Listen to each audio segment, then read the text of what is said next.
तर काल काय केलं, मला आणि मुलांना त्या स्टुडिओमध्ये नेलं. म्हटलं आजी तुम्ही यांच्यावर लक्ष ठेवा, मुलांना कुठं जाऊन देऊ नका, म्हणून मला त्यानं तिथं बसवलं. अच्छा. त्या रूममध्ये, एसी रूममध्ये, स्टुडिओमध्ये बसवलं. मग त्यानं काय केलं, थोडी मुलं हळूहळू शूटिंग करतोय असं दाखवलं छोट्या मुलांना, आणि हळू वाकून वाकून भेद चाला म्हटला, मी शूटिंग करतोय. शूटिंग करत बी नव्हता, मी बघितलं. आणि वरती नेलं पहिल्या दुसऱ्या माळ्यावर त्यांना. आणि मग थोड्या वेळानं आम्हाला म्हटलं अर्ध्या तासांनी चला तुम्ही पण चला म्हटलं, राहिलेली मुलं घेऊन. त्यात आमची नात पण होती.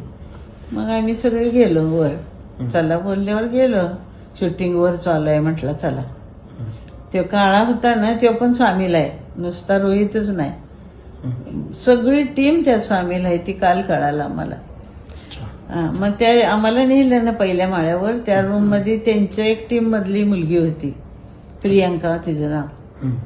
मग तिला पण तिथं ठेवलेली, पण ती फोन करायची आणि हसायची सारखी. म्हटली कुणावर बोलते, म्हटलं काय. मग नंतर मी दंगा झाल्यावर तिला विचारलं की काय चाललंय हो खाली, पालक का ओरडते तेवढे, मुलांचे आई वडील एवढे रडते, थांबून घेते, मिठी मारून रडते, ते एकमेकाला दंगा लावलाय, काय झालं. म्हणजे काय नाही, शूटिंग चाललंय. ती पण सामील आहे, ते आज कळालं मला.